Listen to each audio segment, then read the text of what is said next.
Přátelé, zdravím. Je tady další video po takové delší době.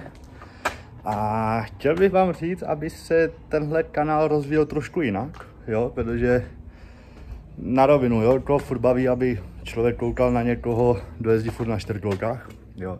Takže bych chtěl i, aby se to zabralo někam jinam, jakoby jiným směrem ten kanál. Tak bychom si udělali takový menší projekt. Teda menší, mně přijde jakoby velký, potřebuji to dodělat, jelikož už jsem na tom dávno začal, ale ještě jsem nenatáčel na YouTube, takže bychom si to teď ukázali, představil bych vám to a uvidíme, no. Nechtěl bych zůstat jenom u čtyřkolek, což jako budou furt, jakoby, ale zapojím tam i něco jiného, jo, tak koukejte.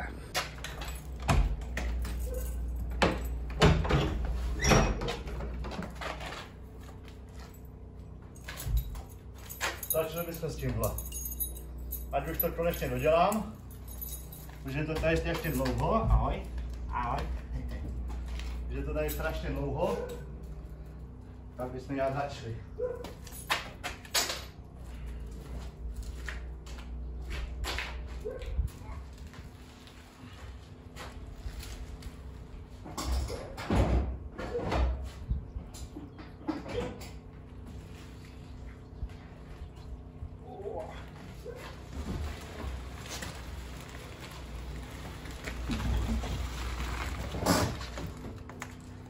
Tak. Super, ne? Tak, přátelé, jedná se o 36 kabriolet. Já už jsem to 2 videa točil na YouTube, jenže pak zase nebyl čas, protože já nevím, ten čas prostě není, jo. Takže bychom si to ukázali. Jo, vypadá to takhle. Ten interiér je to vykuchaný, protože ještě než jsem začínal točit na YouTube, tak jsem si ho pořídil, byl jsem pro něj až 50 km od Francie, což už bych v životě nejel pro žádný auto, takovou dálku ještě po práci a v jednom tahu, takže to byl masakr. Takže ještě vám tady ukážu, v kufru taky světla, všechno, jo. Já už jsem, jelikož už jsem začal to dělat, takže abyste byli trošku v obraze. Totálně se to rozebralo do šroubku, nápravy, všechno, vyvařilo se to, protože tam byly některé místa, klasické místa. Prahy, podlaha, vy co máte 36, tak asi víte, kde to mohlo být, jo. A jak to vypadalo hlavně. Takže tak, začal jsem, všechno se tam vyměnilo, nápravy, silembloky, čepy, všechno se vyhodilo, dalo se tam všechno nový. Kupovalo se, 50% se kupovalo originál věci a 50% jakoby druhou výroba. S tím, že už se to prostě nevyrábí, jo. Ten, kdo ví, tak ví, jo, prostě. Takže pak jsem si říkal, udělám celolák, jo. Mám v plánu udělat celolák v domácích podmínkách. Nevím, jak to vyjde, jo. Pak já jsem něco stříkal, ale nejsem v tom profík, jo. Takže berte mě s rezervou, jo. A začal jsem to, celý auto jsem obrousil, jo. Už to mám v plniči. Tady vidíte, ještě jsem dodělával, jakoby, tady byl takový žolíček, ten se dělal. Jenže nedávno jsem tady parkoval dozadu a ještě jsem si odřel tady nárazník. Takže ten ještě taky doděláme, jo. To v plniči, 1000 pod vodou jsem to bral celý. Ještě mi tady chybí blatník, ten vám ukážu. Jo, tady je ten blatník, ten je jenom v plniči, je úplně novej. A ještě taková zajímavost, ještě jsem nedávno jsem sehnal takovýhle rádio, originál BMW. Tak ten bychom si tam taky dali, mě zajímá. Funguje akorát, že nemá kód, takže musím pak sehnat kód, jo. A kapotu tu ještě musím vzít, že někde jsou takový jakoby trhlinky, takže se to veme. Nárazník bychom si udělali komplet. Jo, přátelé, ještě vy to vidíte takovýmhle stavu, takže tady vám dám fotku, jak to vypadalo. Jo, bylo to nádherný auto, prostě to je auto, za kterým se každý otočí. Jo, fakt nádherný. Stejně tak se dělaly i přední světla, dávalo se tam račítko, to taky můžete vidět. A pak tady máte ještě fotku brzd, podvozku, jo.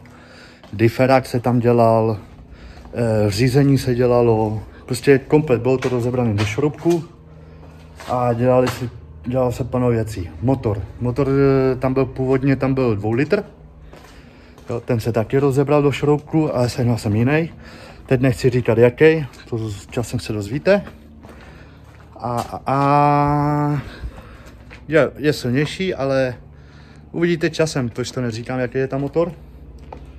A ještě něco. Zkusili bychom si to nastartovat. Schválně, jestli jak poběží. Stejně myslím, tam bude strašně starý benzín. A nevím, na zkoušku, jen tak. Uvidíme pak. Nebo já tam i natankuju novej. Já si jedu rychle pro benzín a dáme novej. Jo, jsem úplně zapomněl. Když jsem vypkový světla. Teda vypkový, no, tady to je Čína nějaká. Ty tam byly. Potom plánu dávat originály. Jo, taky. Ještě tady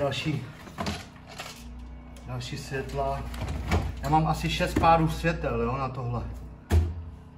Furt jakoby sbírám nějaké věci, když vidím někde nějakého bavoráka nebo něco, tak prostě koupím věci na něj. Ale nevím, jestli už je to hloupost furt kupovat na to věci. Když mám 6 světel, teda no, 6 párů světel a tak, k čemu mi jsou? Dej, napojíme, plus dáme tady.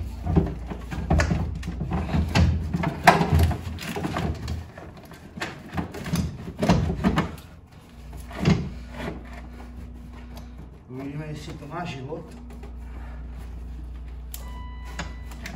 A, cinklo, hezký zvuk. Tak podíváme se na to.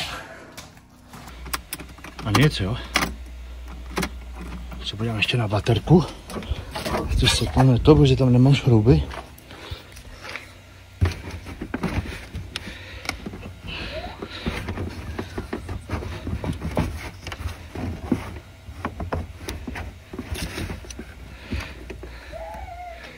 Takže by.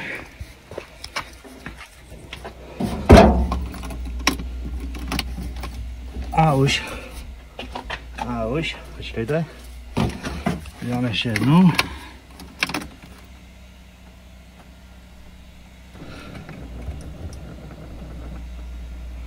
Musíme nastartovat.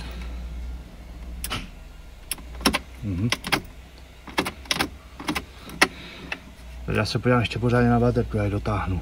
Už je to vyřešený. Musel jsem tam vyčistit kontakty na baterce. A ten nastartuje. A jdeme na to.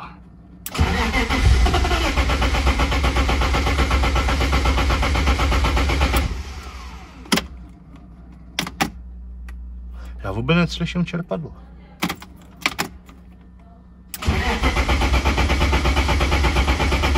Ne, podívám se na čerpadlo. Tak přátelé, asi si to nenastartujeme, že po té dlouhé době prostě nejde čerpadlo. Jo, já tam dám a neslyším nic.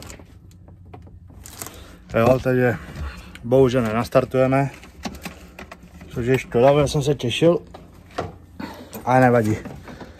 Čerpadlo objednám nový, ho ještě vyměním a bude to. Ještě se podíváme na střechu, protože budu mít v plánu ještě měnit i plátěnou střechu. Je to, protože já mám pak v plánu, jakmile ho dám dohromady, tak ho budu prodávat. Takže kdybyste někdo chtěl, stačí říct, nějak se domluvíme. Ale první by ho chtěl dát úplně do kupy, nebo jestli by si ho chtěl někdo vzít úplně takhle, jak je. Nevím, bychom se taky domluvili, ale chtěl bych to dodělat. Udělat aspoň celolát, dát ho dohromady, všechno k němu mám. To já vám ukážu tu střechu plátěnou. Ona ta střecha je v rovném stavu, jo. Ona je poloautomatická, ale já ji mám odpojenou. Takže teď bude už jenom Už jenom ručně, jo. Já nemám sílu tady na to. Ale to dáme nějak. Takhle.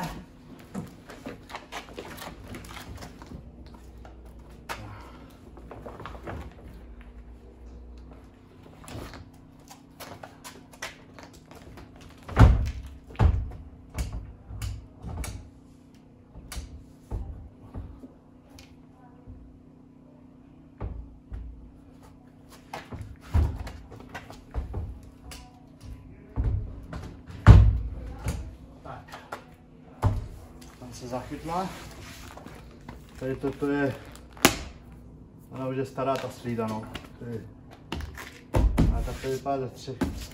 Já vám to vemu zblízka. Jo. To už to má za sebou, hlavně tady už se párá. Jo. Ona vydržela dost, jakoby. No, podle mě to je furt originál, že jo, a je to 94 rok.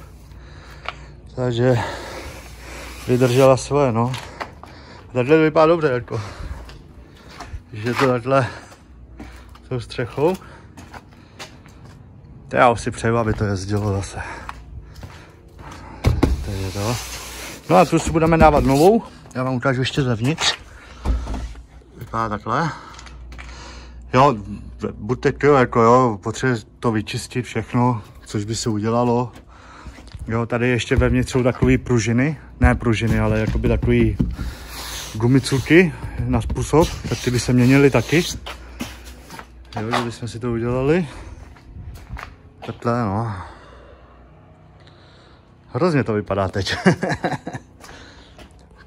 Tak jo, přátelé, tady bych to nechal.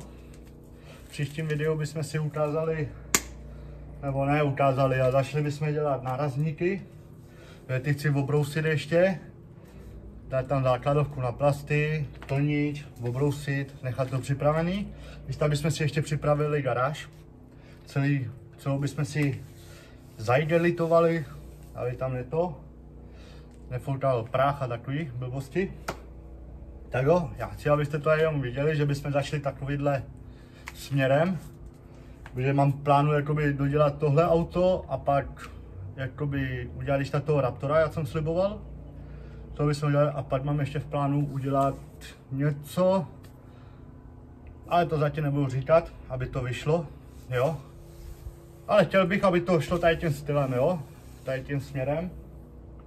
Takže tak, já vám děkuji za zhlídnutí, mějte se hezky, ahoj.